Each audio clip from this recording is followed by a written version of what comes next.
Dalam kondisi emergensi, pemirsa, masih ada tenaga medis di rumah sakit yang seolah gamang, takut, lamban, bertele-tele dalam mengambil keputusan. Kenapa begitu, Dokter Slamet?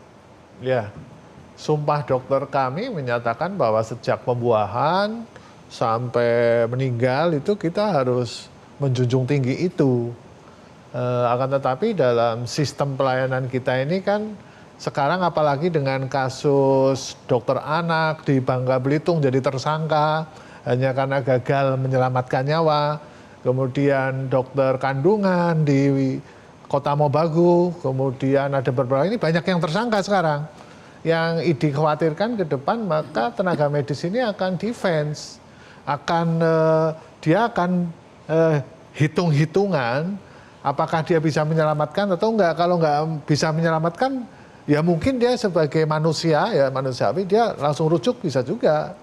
Nah, tapi kembali lagi bahwa sistem ini harus segera diperbaiki, kondisi gawat darurat, kondisi tenaga medis sudah menyelamatkan manusia atau sudah berusaha menyelamatkan manusia tapi meninggal, jangan dianggap sebagai kesalahan dulu, karena mens reanya kan tidak ada, iktikadnya kan kepengen menolong, tapi kan faktanya sekarang seperti itu tadi, kasus terakhir itu Bangka Belitung sama Kota Mobagu. Jadi takut dipidanakan. Takut dipidanakan. Takut disalahkan. Iya. Kalau sekarang kan udah terlanjur salah nih, Bu Uni Irma, kalau itu takut dipidanakan karena salah mengambil keputusan, kalau ini memang sudah salah. Jadi apakah yang seperti ini juga bisa dijerat Undang-Undang Kesehatan dengan pidana?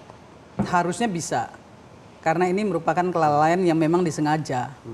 Jadi di dalam Undang-Undang 17 2023 itu jelas kok ya, bahwa seperti yang Prof. Tabrani bilang tadi, bahwa kemanusiaannya dikedepankan gitu, uangnya dikebelakangkan, itu ada di Undang-Undang 17, itu yang pertama. Dan yang kedua, saya ingin menyampaikan juga bahwa kenapa sih dokter-dokter di negara tetangga, di Penang misalnya gitu ya, kok nggak ada yang takut melayani pasien? Ya, walaupun dalam kondisi seperti apapun mereka nggak ada yang takut, dan nggak pernah kejadian juga penolakan pasien gitu. Di Malaysia gitu kan, di negara-negara tetangga. Kenapa di kita ada gitu?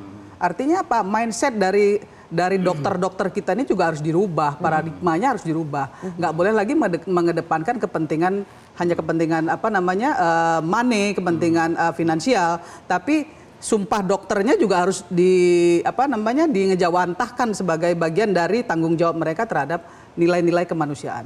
Tapi apakah karena ada faktor tidak ada jaminan perlindungan kepada dokter kita? Saya tidak sependapat kalau hanya menyalahkan dokter. Sistem ini dan pembiayaan ini yang bertanggung jawab full kan pemerintah dan DPR. Itu harus segera dikemas yang baik, pembiayaannya harus cukup, sistemnya tadi dari Ombudsman menyampaikan sisrut itu antar rumah sakit, Pak. Tapi dari FKTP itu kan harus baik gitu. Nah, ini kan ada masalah. Dan Mbak, yang kita harus akui indikator kesehatan kita terutama ibu dan anak, kematian ibu dan bayi kita itu tertinggi. Salah satu negara tertinggi di ASEAN. Berarti? Nah, berarti itu butuh negara hadir. Kenapa di Penang nggak ada seperti itu? Karena negara hadir. Pembiayaan tinggi. Tenaga medisnya dilindungi. Ya, sekarang tinggal pemerintah dan DPR yang membuat regulasi yang baik. Pemerintah dan DPR. Oke. Terakhir dari Bang Endi dan juga Prof. Hasbullah. Jadi perbaikan signifikan yang harus diambil dengan cepat apa dari Bang Endi? Pertama begini, dari perspektif Ombudsman yang terjadi ini adalah maladministrasi, bukan sekedar malpraktek. Karena nggak ada prakteknya ini. Ya. Maladministrasi itu apa? Ada pengabaian kewajiban untuk mengurus pasien. Ada kelalaian. Ada inkompetensi, sistem rujukan tadi tidak berjalan, itu inkompetensi petugas dan sebagainya. Sehingga kemudian pertanggungjawaban administrasi itu harus dilakukan dulu sebelum kita bicara pidana. Kemudian kedua Mbak Silvi, saya pikir respon itu jangan hanya pernyataan, tapi harus ada tindak lanjut untuk mengaudit tuntas keseluruhan. Semua rantai proses sistem itu akan seperti apa.